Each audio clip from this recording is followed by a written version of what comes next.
데살로니가 후서 1장 3절부터 12절까지 말씀, 제가 가진 성경 신약 334페이지에 있습니다. 다 찾으신 줄 알고 교독하겠습니다. 형제들아, 우리가 너희를 위하여 항상 하나님께 감사할지니 이것이 당연함은 너희의 믿음이 더욱 자라고 너희가 다 각기 서로 사랑함이 풍성함이니. 그러므로 너희가 견디고 있는 모든 박해와 환난 중에서 너희 인내와 믿음으로 말미암아 하나님의 여러 교회에서 우리가 친히 자랑하노라. 이는 하나님의 공의로운 심판의 표요 너희로 하여금 하나님의 나라에 합당한 자로 여김을 받게 하려 함이니 그 나라를 위하여 너희가 또한 고난을 받느니라. 너희로 환난을 받게 하는 자들에게는 환난으로 갚으시고 환난을 받는 너희에게는 우리와 함께 안식으로 갚으시는 것이 하나님의 공의시니 주 예수께서 자기의 능력의 천사들과 함께 하늘로부터 불꽃 가운데 나타나실 때에 하나님을 모르는 자들과 우리 주 예수의 복음에 복종하지 않는 자들에게 형벌을 내리시리니 이런 자들은 주의 얼굴과 그의 힘의 영광을 떠나 영원한 멸망의 형벌을 받으리로다. 그날에 그가 강림하사 그의 성도들에게서 영광을 받으시고 모든 믿는 자들에게서 놀랍게 여김을 얻으시리니 이는 우리의 증거가 너희에게 믿어졌음이라. 이러므로 우리도 항상 너희를 위하여 기도함은 우리 하나님이 너희를 그 부르심에 합당한 자로 여기시고 모든 선을 기뻐함과 믿음의 역사를 능력으로 이루게 하시고 우리 하나님과 주 예수 그리스도의 은혜대로 우리 주 예수의 이름이 너희 가운데서 영광을 받으시고 너희도 그 안에서 영광을 얻게 하려 함이라. 아멘. 우리 믿음의 고백을 하나님께 올려드립니다. 하나님 좋습니다. 감사합니다. 사랑합니다. 하나님 뜻이면 무엇인지 다 이루어집니다. 예수님 좋습니다. 감사합니다. 사랑합니다. 하나님 뜻이면 무엇인지 다 이루어집니다. 성령님 좋습니다. 감사합니다. 사랑합니다. 하나님 뜻이면 무엇인지 다 이루어집니다. 아멘. 하나님께 영광의 박수 드리겠습니다. 네, 이제 제법 아침 저녁으로 선선해졌습니다. 그래서 특별히 감기를 조심해야 할 것 같습니다. 특별히 코로나가 또 다시 유행이라고 해서 많이들 신경을 쓰는 것 같습니다. 그래서 자기의 건강은 자기 지켜야 되는지라 마스크도 잘 쓰고 다니시면 좋을 것 같습니다. 내일 모레는 우리나라 24절기 중에 16번째 추분입니다. 추분은 이제 낮의 길이가 짧아지면서 밤의 길이와 같아지는 시간입니다. 그러면서 이것을 기점으로 인해서 밤의 길이가 이제 점점 길어지면서 본격적인 가을이 시작되는 것입니다. 우리는 지난 여름을 평소처럼 신나게 보내지 못했습니다. 지난 여름을 즐기지 못했죠. 이런 표현이 더 적당할 것 같습니다. 지난 여름을 잘 견뎠다, 버텼다 라고 이렇게 표현할 수 있을 것 같습니다. 앞으로 여름은 더욱더 그럴 것 같습니다. 견디고 인내해야 될 시간이 아닌가 싶습니다.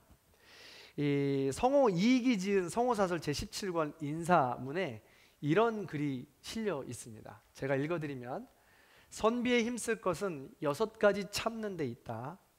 굶주림을 참아야 한다. 추위를 참아야 한다. 수고로움을 참아야 한다. 몸이 곤궁함을 참아야 한다. 노여움을 참아야 한다. 부러움을 참아야 한다. 참아서 이것을 편안히 여긴 경지에 이른다면 위로 하늘에 부끄럽지 않고 아래로 양심에 부끄럽지 않을 것이다 라고 했습니다. 그래서 인내하고 참는 것이 반복되고 훈련되면 선비의 경지에 이를 수 있게 된다라는 것이죠. 고난에 대한 인내는 우리를 성숙하게 하고 또 고귀한 존귀로 빚어지게 합니다. 바울은 종말에 합당한 성도의 삶을 위해 더욱 힘쓰라고 권면했습니다. 바로 인내하라고 이야기한 거죠. 구체적으로 거룩함을 힘쓰라고 하면서 하나님 사랑에 대해 집중하고 또 자기를 돌보고 자기를 개발하는 일에 힘쓰면서 형제 사랑, 서로 사랑, 이웃 사랑하기에 그 공동체 사랑에 더욱 힘쓰라고 이야기했습니다. 그런데요, 이렇게 더욱 계속해서 힘쓴다면 우리 앞에 펼쳐진 고난은 사라지게 될까요? 더 이상 그 고난은 오지 않게 되는 걸까요? 좀처럼 기미를 보이지 않습니다. 고난이 사라질 기미 말입니다. 오늘 본문은 데살로니가 후서입니다. 성경을 열심히 지금 큐티를 하시는 분들은 알겠지만 데살로니가 전서를 고백하시는 분들, 공부하신 분들은 오늘 데살로니가 후서를 읽으면서 고민하게 될 거예요. 어디서 많이 본 본문인데 이 본문이 데살로니가 전서와 너무 닮았기 때문에 그렇습니다. 다른 신학적 논의를 차치하고서라도요, 데살로니가 전서와 데살로니가 후서는 쓰여진 시기부터가 다를 것입니다. 물론 데살로니가 전서가 먼저 쓰였겠죠. 그리고 몇 달이 지난 후에 데살로니가 후서가 쓰여졌다라는 것입니다.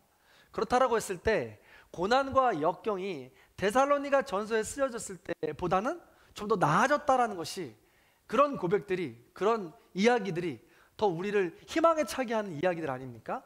그런데 주석학자들은 이야기하기를 데살로니가 후서를 쓸 때가 오히려 더 고난이 심각했다라고, 박해가 더 심했다라고 기록하고 있습니다. 이 3절 4절을 보시면요, 너희의 믿음이 더욱 자라고 너희가 다 각기 서로 사랑함이 풍성하다, 잘하고 있다는 것이죠. 데살로니가 전서에도 이런 칭찬을 했습니다. 그러므로 너희가 견디고 있는 모든 박해와 환난 중에서 라고 이야기하는 것을 보면 오히려 멈추지 않고 박해가 심했다는 것을, 또 계속해서 지금 지속되고 있다는 것을 증거하고 있는 것이죠. 자, 이쯤 되면 우리가 신앙생활을 하는 사람으로서 신앙을 포기하고 싶은 마음이 들 때가 많지 않겠습니까? 실제로 우리도 그렇죠. 끝이 없는 고난이 계속되면 이게 무슨 일인가? 왜 나만 겪는 고난이냐? 라고 이야기하면서 원망과 불평을 늘어놓을 수 있고, 또 그 계속되는 이야기, 그 고통 때문에 우리는 신앙을 포기하는 경우가 왕왕 있다는 것입니다. 긴 병에 효자 없다는 말이 있지 않습니까? 마찬가지입니다. 긴 고난에 우리가 끝까지 하나님의 자녀로 견디는 것이 쉽지 않다는 것이죠. 자, 그렇다면 이쯤에서 궁금합니다. 도대체 그럼 우리는 언제까지 어떻게 고난을 견뎌야 되느냐라는 것이죠. 포기하고 싶을 때가 한두 번이 아닌데 말이죠. 자, 어떻게 고난을 견뎌야 되느냐? 4절에 이렇게 나와 있습니다. 자, 4절의 말씀을 같이 한번 읽어보겠습니다. 읽습니다. 시작. 그러므로 너희가 견디고 있는 모든 박해와 환난 중에서 너희 인내와 믿음으로 말미암아 하나님의 여러 교회에서 우리가 친히 자랑하노라. 그렇습니다. 고난을 이기는 법은 인내와 믿음으로 말미암아라고 했습니다. 그 중에 첫 번째, 인내로 이기는 것입니다. 인내로 이긴다라는 것은요, 우리 인생에 있어서 고난은 당연하다라는 것을 인정하는 것입니다. 인생의 고난은 필수입니다. 상실, 상처, 고난, 죽음, 이게 왜 있을까요? 왜 있는 걸까요? 그것은 바로 우리의 죄로 말미암아 시작된 것입니다. 우리가 죄인이기 때문에 그렇다는 것이죠. 요즘은 정의, 공의, 공평이라는 것을 외치는 시대인지라 우리가 죄인이라고 이야기하면 소스라치게 놀라고 소름 돋기 싫어합니다. 그래서 교회를 떠나는 사람도 많이 있죠. 인정하고 싶지 않은 것입니다. 그러나 거부할 수 없는 사실입니다. 생각해 보시기 바랍니다. 상실, 상처, 고난, 아픔, 죽음, 이 모든 것은 하나님이 원래 창조 계획에는 없었던 것들입니다. 하나님께서 원래 세상을 창조하실 때는 우리를 하나님과 인격적인 교제를 나누는 존재로, 복 있는 존재로 지으셨다라는 것입니다. 그래서 복된 삶이라고 해서 생육하고 번성하여 땅에 충만하라고 했습니다. 정복하라고 했습니다. 다스리라고 했습니다. 그래서 하나님과 우리의 모든 관계를 평안하게 이루어가라고 이야기했죠. 그래서 하나님 사랑 받고 서로 사랑하고 이웃사랑, 창조사랑으로 나누라라고 이야기한 것입니다. 그런데 하나님을 무시하고 자기중심적인 선택을 하여서 정반대로 나간 그들을 심판할 수밖에 없는 것입니다. 대가를 치를 수밖에 없는 것이죠. 이처럼 하나님이 원래 지으신 세상에서 불순종했기에 고통은 당연하다는 것입니다. 언제까지요?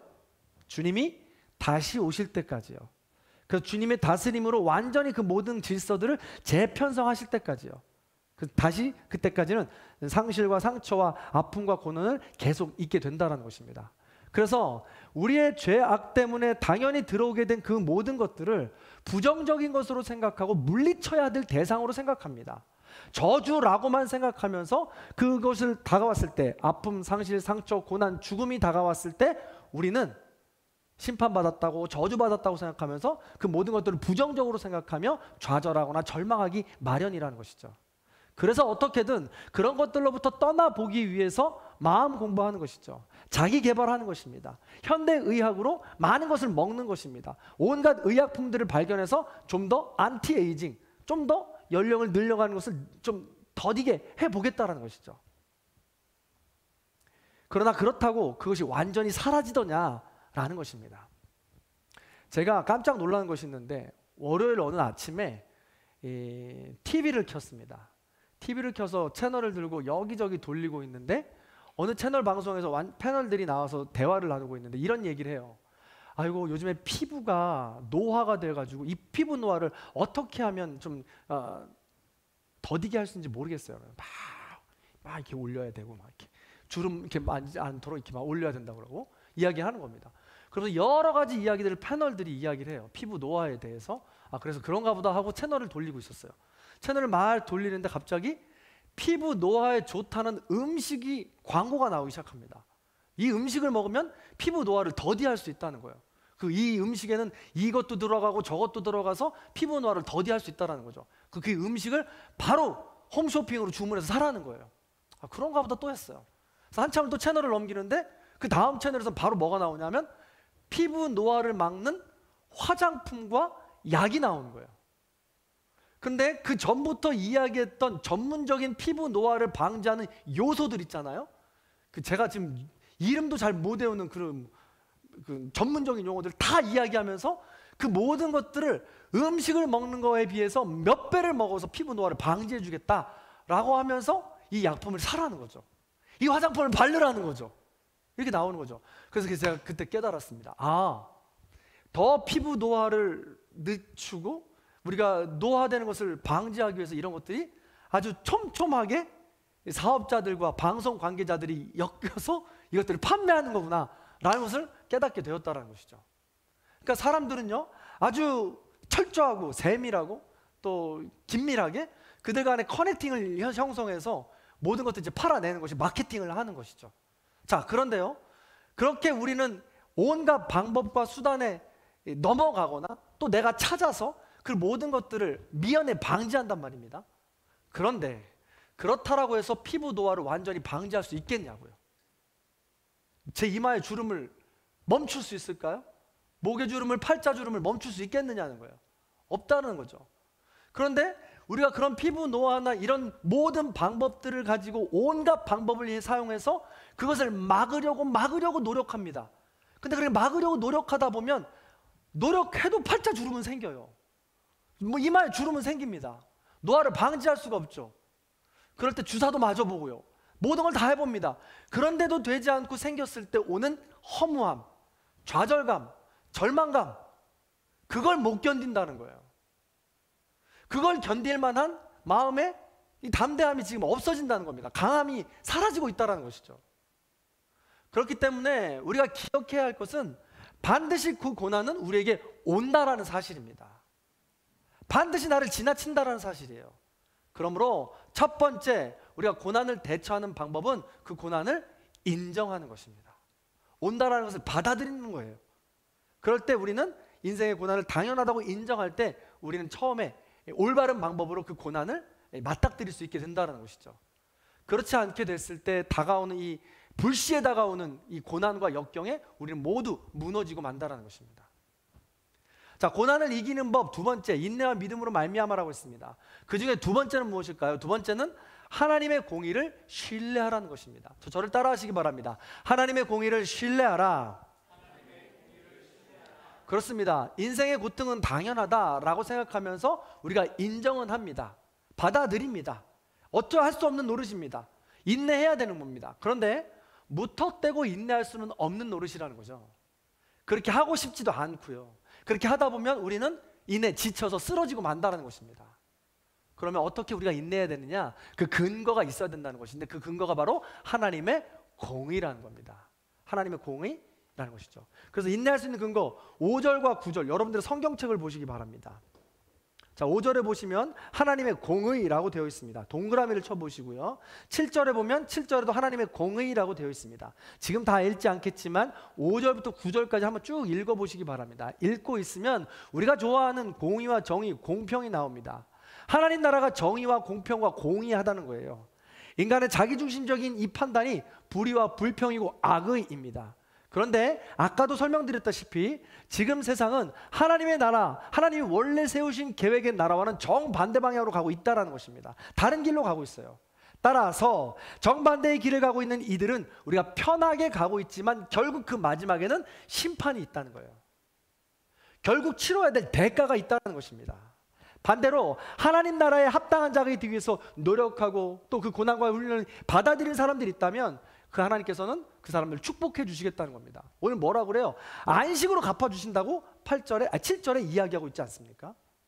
게다가 우리가 믿는 하나님의 공의는 나를 축복하는 자를 축복해 주고 나를 저주하는 자를 저주해 주시겠다고 약속해 주셨습니다. 하나님의 언약이죠. 아브라함과 맺은 언약이죠. 이 언약을 지금 이 시대 우리가 살아가고 있는 이 시대에도 이 언약은 유효하다라는 것입니다. 얼마나 아름다운 언약입니까? 얼마나 아름다운 약속이에요. 공의예요. 정말 짜릿하지 않습니까? 통쾌하잖아요. 그래서 우리 하나님의 언약과 이 하나님의 공의에 따라 우리도 이 공의를 전하면서 살아가죠. 이 교회 다니는 사람도 아주 이치가 밝습니다. 공의가, 정의가, 공평이 아주 명확하죠. 내가 5만 원 했으면 너도 5만 원 해야 돼. 내가 10만 원 했으면 너도 10만 원 해야지. 내가 결혼식에 갔으니 너도 결혼식 와야지. 내가 그 장례식 갔으니 너도 그 장례식 와야지. 교회도 똑같은 법칙을 적용한다는 거예요. 이게 하나님의 공의입니다. 그런데 생각해 보세요. 교회도 이 공의만 적용한다면 과연 그 문은 누가 엽니까? 처음 만나서 첫 문은 누가 여나는 거예요? 아이고, 그 집에 자녀들 다 결혼했어. 나 안 가도 되지. 이런 식 아니겠습니까? 이건 하나님의 공의가 아니라는 거죠. 하나님의 공의는 이것을 뛰어넘습니다. 세상적인 윤리와 도덕적인 법칙과 이 공의를 뛰어넘는다는 것이죠. 그래서 하나님의 공의로 그 모든 것들을 더 넓게 품고 안고 가다 보면 이 하나님의 공의라고 해서 이 교회 안에서 지키는 사람도 입이 이렇게 나와서 불평하고 불만합니다. 하나님, 그렇게까지 하셔야 돼요? 왜 그러세요? 나는 손해보는 거 싫은데요? 이 정도 하면 됐지요? 하고 말입니다. 저와 여러분만 그런 게 아니에요. 선지자들도 그랬습니다. 그 유명한 하박국 선지자가 뭐라고 그랬어요? 이 이스라엘 백성들이 돌아오지 않는 모습을 보면서 하박국 1장 13절이 이렇게 이야기했습니다. 주께서는 눈이 정결하셔서 악을 보지 못하시는데 어찌 거짓된 자들을 방관하십니까? 심판하셔야죠. 이렇게 말입니다. 그러면서 하나님과 씨름을 하는 거예요. 어떻게 하나님 방관하십니까? 어떻게 하나님 은혜를 베푸십니까? 왜요? 그래서 하나님은 계속해서 말씀하시는 거죠. 나는 노하기를 더디하고 인자가 풍성하고 사랑이 많은 자다. 내가 그 민족을 너무나도 사랑한다. 그러면서 이야기하는 겁니다. 아, 하나님께서는 우리 민족을 너무나도 사랑하시는구나. 하박국은 깨닫습니다. 아, 그 민족만 사랑하실 뿐만 아니라 죄 많은 나도, 죽을 수밖에 없는 나도, 하나님의 공의에 따라 나도 심판받을 수밖에 없는데 나를 구원하시는구나 라고 이야기하면서 하박국도 마음을 돌리게 됩니다. 나의 공의에서 하나님의 공의로 더 넓어지고 확장된 것이죠. 그래서 뭐라고 고백해요? 하박국 3장 18절에 이렇게 고백하는 겁니다. 같이 읽습니다. 시작. 구원의 하나님으로 인하여서 기뻐합니다. 그렇습니다. 외양간에 소가 없어도 난 여호와로 인하여 기뻐하며 춤추겠습니다 라고 하박국도 고백하고 있는 거 아니겠습니까? 그렇습니다. 하나님의 공의는 용서와 용납이요 사랑과 배려입니다. 그 하나님의 공의는 너를 위한 것이 아니라 나를 위한 것이죠. 그 하나님의 공의를 배우고 나아갈 때 우리는 점점점 그리스도의 장성한 분량으로 자라는 것이고 우리의 모든 묶여있는 상처와 상실과 아픔과 시기와 질투와 이런 모든 것들로부터 우리는 자유할 수 있게 된다는 것입니다. 그래서 타인에게 쉽게 분노하거나 그 상황에 쉽게 좌절할 것이 아니라 하나님의 공의라는 돋보기를 가지고 볼 때 우리는 조금 더 여유 있게 넉넉하게 큰 사람으로 그 고난을 해석할 수 있는 거죠. 그 고난을 직면할 수 있게 되는 겁니다. 그래서 엘리자베스 퀴블러 로스는 이런 말을 했어요. 실패와 고난과 갈등과 상실을 겪어 그 깊은 골짜기를 통과한 사람은 아름답다. 아름답다.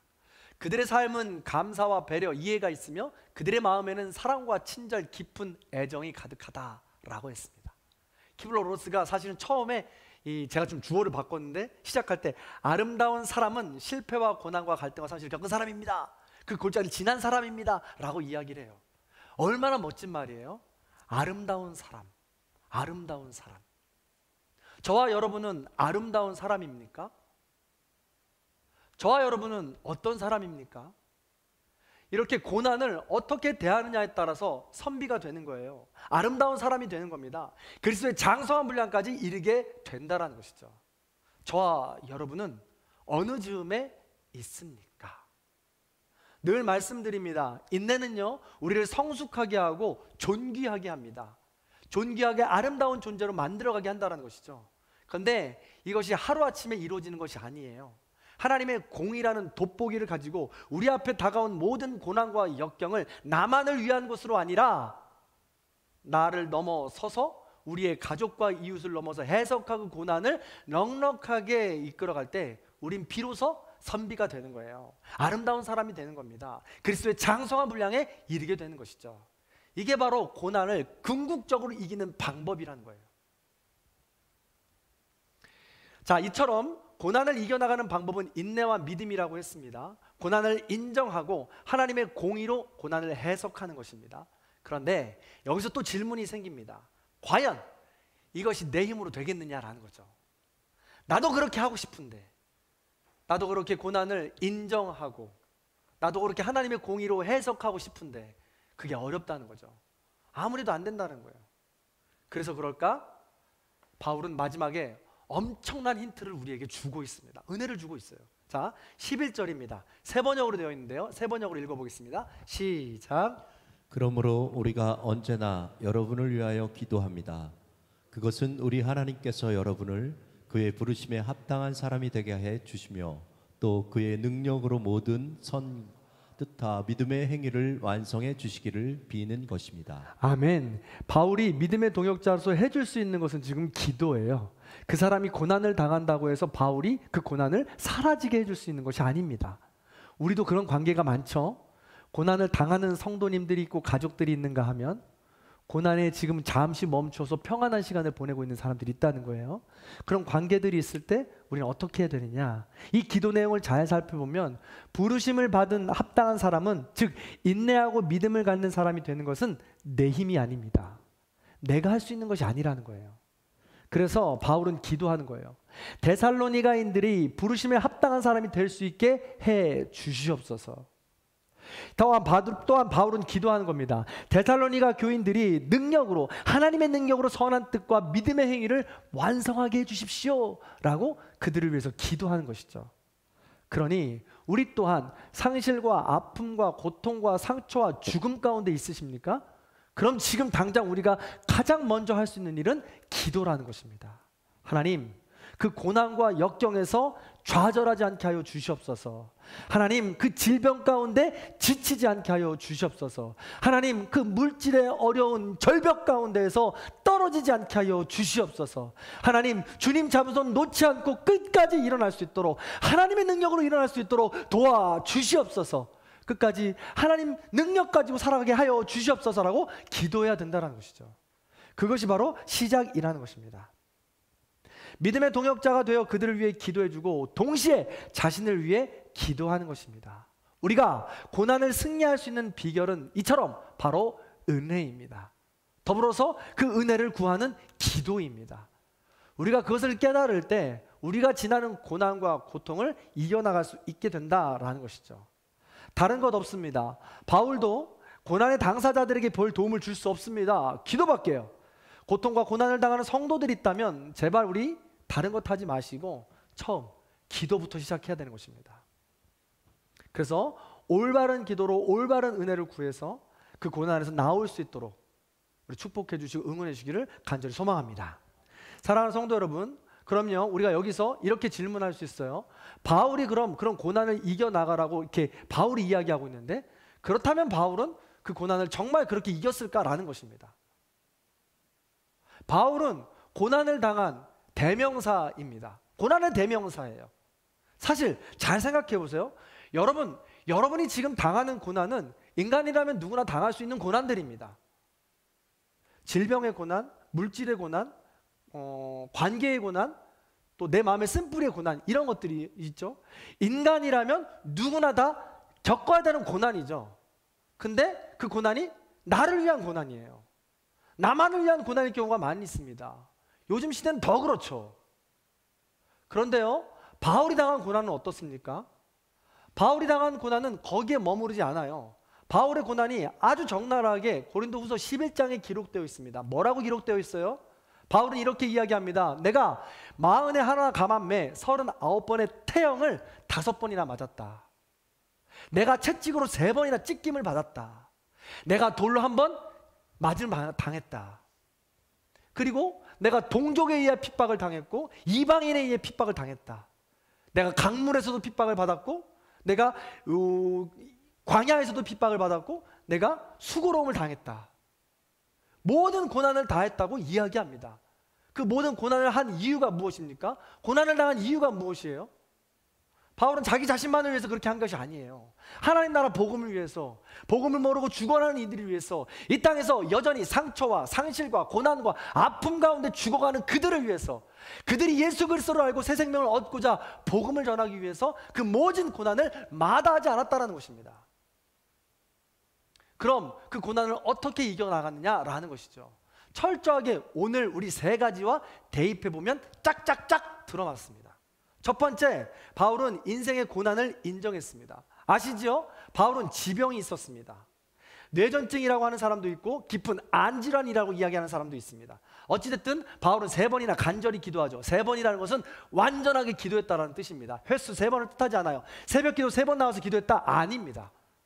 3번이라는 것은 완전하게 바울은 기도했다는 거예요. 이 질병을 낫게 해주십시오. 내가 뇌전증 때문에 주님의 복음을 전하는데 불편함이 있습니다. 내가 안구질환 때문에 주님의 복음을 전하는데 어렵습니다. 이 질병을 하나님 때문에 낫게 해주십시오. 예수 그리스도를 위하여 낫게 해주십시오 라고 기도했습니다.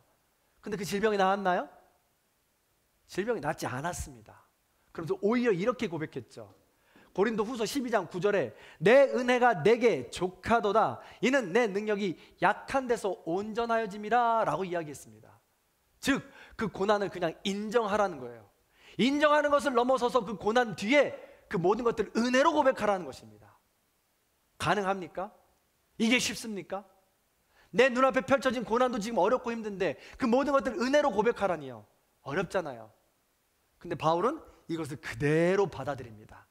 하나님의 은혜가 얼마나 큰 것인지 알기에, 바울이 지금껏 지나온 고난의 깊이와 그것을 통하여 받은 축복이 얼마나 큰 것인지 알기에 그 모든 것들이 은혜임을 받아들였다는 것이죠. 첫 번째, 우리가 이렇게 고난을 인정하고 은혜로 고백하는 것입니다. 그래서 고 이어령 박사님도 암투병을 할 때 마지막에 이렇게 고백했잖아요. 나는 투병하는 것이 아니라 친병하는 것이다 라고 이야기했습니다. 나는 병과 싸우는 것이 아니라 병과 함께 살아가는 것이다 라고 이야기한 것이죠. 어떻게 이런 고백을 합니까? 아프고 힘든 질병 가운데 어떻게 이런 고백을 할 수 있을까요? 그 고난 가운데. 이어령 박사님은 그 고난을 인정한 것이고, 또한 그 고난 뒤에 오는 축복이 무엇인지 알았던 것이죠. 자, 두 번째입니다. 두 번째, 바울은 하나님의 공의를 신뢰했습니다. 자, 바울은 죽음 이후의 삶을 믿었습니다. 그래서 고린도후서 4장 17절에 저렇게 고백하고 있는 거예요. 자, 같이 한번 읽어볼게요. 읽습니다. 시작. 지금 우리가 겪는 일시적인 가벼운 고난은 비교할 수 없을 정도로 영원하고 크나큰 영광을 우리에게 이루어 줍니다. 아멘. 그렇습니다. 하나님 나라는 반드시 올 것이며, 내가 이 땅에서 하나님의 자녀로서 합당한 삶을 소망하고 성화의 삶을 살면 반드시 주님 재림하실 때 그 나라를 얻게 된다는 이 믿음, 이게 바로 하나님의 공의, 이거 바울은 갖고 있었다는 거예요. 그래서 이 땅에서부터 하나님 나라를 맛볼 수 있고요, 바울은 오히려 이 땅에서의 겪는 고난이 크면 클수록 자기가 맞이하게 되는 하나님 나라가 더 큰 것을, 축복을 큰 것을 알았기에 기쁨으로 고백할 수 있었다는 것이죠. 그 하나님의 공의를 믿었던 것입니다. 세 번째는 어떻습니까? 바울은 하나님의 은혜를 사모했습니다. 지금 고난을 받고 있지만 고난이 크면 클수록 하나님의 임재와 능력을 더 깊이 경험한 거예요. 그래서 내가 약하면 약할수록, 고난 가운데 있으면 있을수록, 하나님께서 지금 나와 함께 하시는 거구나. 내 힘으로 이길 수 없는 능력, 내 능력으로 이길 수 없는데 하나님의 능력으로 지금 이 고난을 내가 이길 수 있는 거구나 라는 것을 시시때때로 고백했다라는 것입니다. 아주 유명하게 고백을 했죠. 12장 9절 10절에 이렇게 고백했어요. 그러므로 도리어 크게 기뻐함으로 나의 여러 약한 것들에 대하여 자랑하리니, 너무 유명한 말씀이죠. 이는 그리스도의 능력이 내게 머물게 하려 함이라. 지금 당하는 고난과 역경, 그것이 예수 그리스도의 능력이 내게 머무는 시간이다 라고 고백했던 것입니다. 그리고 10절에 이렇게 고백하는 거예요. 같이 고백하겠습니다. 시작. 그러므로 내가 그리스도를 위하여 약한 것들과 능욕과 궁핍과 박해와 공고를 기뻐하노니 이는 내가 약한 그때의 강함이라. 한 번 더 읽는데요, 노란색만 읽어볼게요. 여러분 가슴에 손을 얹고 내 고백으로, 바울의 고백이지만, 더 큰 고난과 고통을 겪었던 바울의 고백이지만, 지금 내가 겪고 있는 고통과 고난도 하나님의 능력으로 이겨나가리라는 이 소망을 가지고 한번 같이 고백해 보겠습니다. 노란색만 시작. 한 번 더 시작. 아멘, 할렐루야. 그렇습니다. 사랑하는 성도 여러분, 우리는 죽을 수밖에 없고 심판대에 설 수밖에 없는 존재로 고통 가득한 인생이지만, 하나님 안에서 합당한 삶을 소망하며 믿음의 역사, 사랑의 수고, 소망의 인내를 가지고 아름다운 그 고난의 삶을 우리가 성화의 삶으로 견디어 나가고 그 고난을 받아들이게 된다면, 우린 비로소 선비의 경지에 이르게 되는 거죠. 아름다운 사람의 경지에 이르게 되는 겁니다. 그리스도의 장성한 분량에 이르게 된다는 것입니다. 따라서 고난을 대할 때 고난을 인정하시기 바랍니다. 더 나아가서 은혜로 고백해 주십시오. 또 두 번째로 하나님의 공의를 믿고 그 고난을 해석해 주십시오. 나만 억울한 거 아닙니다. 하나님이 먼저 억울하셨고 예수 그리스도가 그 억울함을 다 가지시고 십자가에 달려 죽으신 거죠. 그 하나님의 공의로 해석하는 겁니다. 세 번째로, 내 능력으로 할 수 없습니다. 하나님의 은혜밖에 없어요. 내 힘으로 할 수 없습니다. 하나님의 동행하심밖에 없습니다. 그러므로 하나님 동행해 달라고 우리는 기도한다라는 것입니다. 그래서 부디 선비의 경지에 이르시는 저와 여러분의 삶이 다 되시기를 주님의 이름으로 간절히 축원합니다. 말씀을 마무리합니다. 사랑하는 성도 여러분, 고난 가운데 계십니까? 고난 가운데 있는 사람을 지켜보는 건 너무너무나도 힘든 일이죠. 그 고난 가운데 있는 사람을 지켜볼 때 우리가 할 수 있는 일이 무엇입니까? 첫 번째로 올바른 기도입니다. 내가 무엇을 해줄 수 없고, 또 내가 그 사람을 위해서 해준다 한들 큰 도움이 되지도 않습니다. 하나님께 가장 먼저 기도하면서 내가 도울 수 있는 것이 무엇인지 10번을 물으십시오. 100번을 물으십시오. 어줍지 않은 위로로 그 사람을 더 힘들게 하지 마십시오. 오히려 우리가 할 수 있는 위로는 그 사람을 위해서 마음을 다하여 기도하는 것입니다. 그리고 진심을 다하여 그 사람이 진정 필요한 것을 조용히 채워주는 것입니다. 그게 진정한 바울의 위로인 것이죠. 더불어 고난 가운데 계십니까? 고난 가운데 계시다면 바울을 기억해 주십시오. 고난을 인정해 주시고 더 나아가 은혜로 고백해 주시고, 또 하나님의 공의를 더 넓은 돋보기로 확대 해석해서 보시면서 하나님의 은혜를 사모해 주셔서 고난 가운데서 승리해 나아가실 수 있는 저와 여러분의 삶이 다 되시기를 간절히 축원합니다. 그 마음을 담아서 우리 찬양 고백했으면 좋겠어요. 여러분, 이 찬양을 할 때 여러분의 기도라고 생각하시면서 했으면 좋겠습니다. 여러분들과 함께 이야기를 나눌 때 어마어마하게 많은 고난 가운데 계십니다. 제가 아는 분도 있지만 말하지 못할 어떤 고난과 고통 가운데 계시는 분도 계시죠. 오죽하시겠습니까? 누가 어떻게 위로해 줄 수가 없어요. 그래서 그분들을 위해서 기도해 주셨으면 좋겠고, 혹 아무에게도 말하지 못하겠다라고 하신다면 중보자 되신 예수 그리스도께서 우리의 중보자가 되시고 기도자가 되어주시니 이 찬양을 부를 때 그 예수 그리스도를 구하시면서 우리 찬양했으면 좋겠습니다. 가사를 생각하시면서 우리 함께 찬양하겠습니다.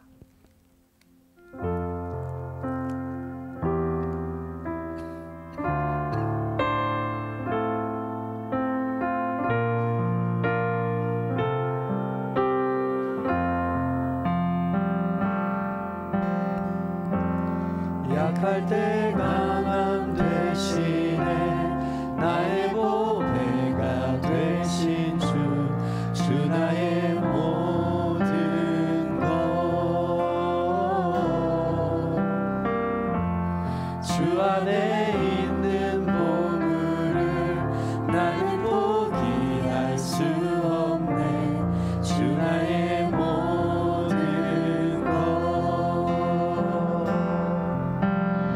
예수 어린 양 존귀한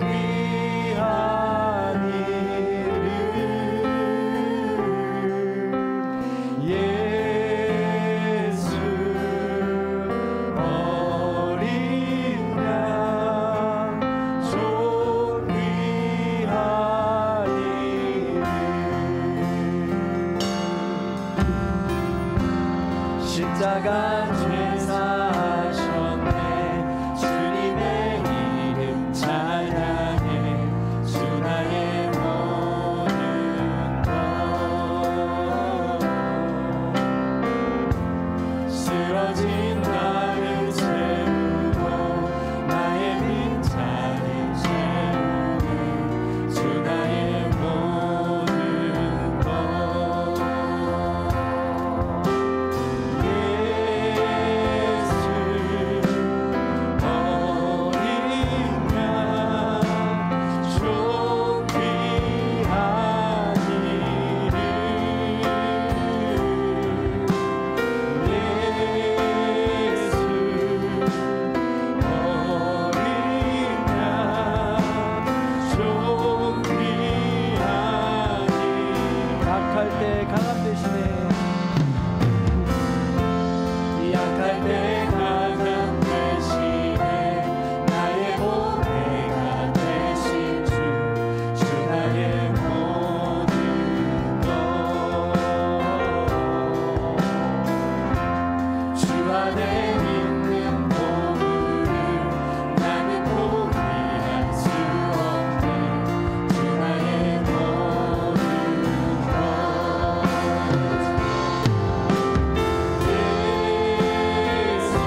다시 오실 그 사랑 죽음도 생명도 천사도 하늘의 어떤 곳에도 끊을 수 없는 영원한 우리 마지막으로 한 번만 더 고백하겠습니다. 그 사랑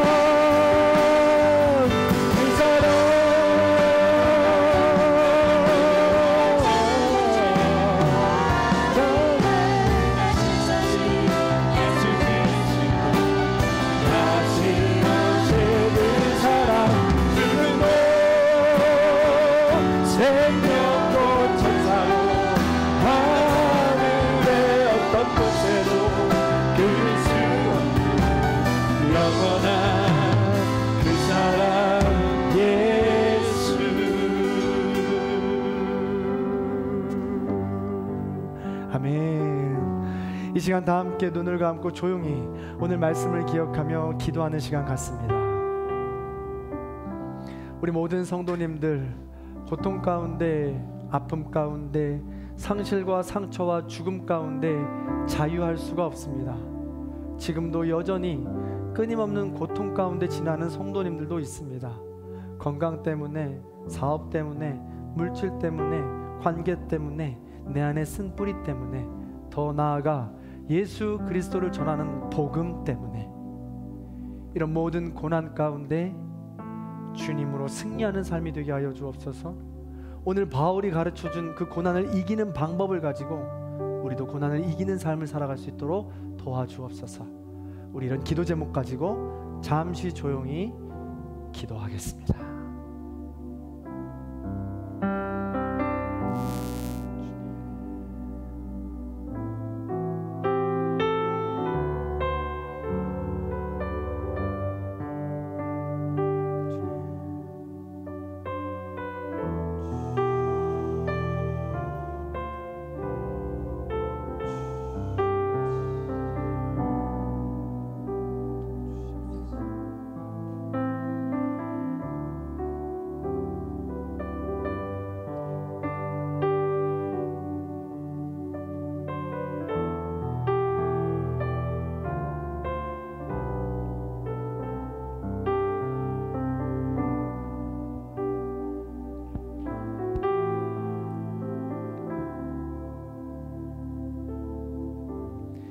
사랑과 은혜가 풍성하신 하나님, 우리를 하나님의 자녀로, 합당한 자녀로 불러주시고 더욱 주님의 나라에 힘쓰게 하시니 감사를 드립니다.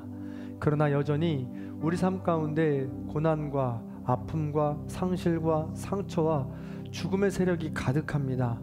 그래서 너무 힘들고 너무 지치고 끝나지 않을 것 같은 그 시간들 때문에 번아웃이 옵니다. 그렇게 힘들고 지친 우리 모든 성도님들에게 주님 찾아가 주시옵소서. 인간의 힘으로, 능력으로 그곳을 벗어날 수 없고 더 이상 무엇을 할 수 없는 지경에 있는 성도님들에게 찾아가 주셔서 새 힘을 얻을 수 있도록 인도하여 주시고, 주님이 잡은 손 놓지 않게 해 주시며 주님의 은혜로 다시금 일어날 수 있도록 인도하여 주시옵소서. 누구에게도 말하지 못할 아픔과 역경 가운데 있는 성도님들, 혹은 내가 아픈지도 모르고 내가 고통과 역경 중에 있는지도 모르고 내가 지금 어디에 서 있는지조차 모르고 살아가는 성도님들도 있습니다. 주님 깨닫게 하여 주시고 우리가 처한 모든 이 땅에서의 삶이 하나님의 삶으로 돌이켜야 됨을 기억하게 하여 주시고, 성화의 삶, 선비의 삶, 아름다운 사람의 삶을 꿈꿀 수 있는 거룩한 백성들이 될 수 있도록 인도하여 주시옵소서. 또한 고난을 이미 벗어나 평안함 가운데 있는 성도님들이 있다면 더욱 큰 여유를 가지고 또 기도하는 자리에 갈 수 있도록 도와주옵소서. 고난 가운데 있는 성도님들을 위하여 더욱더 마음과 정성을 다하여 기도하게 하여 주시고, 그 중보 기도가 힘이 되어서, 능력이 되어서 고난 가운데 있는 성도님들을 일으켜 세워주고 어깨동무하며 새 힘을 줄 수 있는 아름다운 기도가 될 수 있도록 인도하여 주시옵소서. 우리가 그렇게 하나님 다시 오실 때까지 하나님 나라에 합당한 자로서 살아가기 원합니다. 끝까지 더욱 힘쓰며 끝끝내 승리할 수 있는 우리 모든 성도님들이 될 수 있도록 인도하여 주시옵소서. 이제는 우리 주 예수 그리스도의 은혜와 하나님 아버지의 극진하신 사랑과 성령님의 감화 감동 교통하심의 역사가 고난 가운데 고난을 인정하고 하나님의 공의를 믿고 하나님의 은혜를 사모하며 그 어두운 터널에서 일어나 나오기를 결단하고 소망하는 우리 모든 성도님들 머리 위에, 원근각처 흩어져 있는 자녀들과 부모님들 위에, 이 나라의 민족 위에 이제로부터 영원토록 함께 하옵시기를 간절히 축원하옵나이다. 아멘.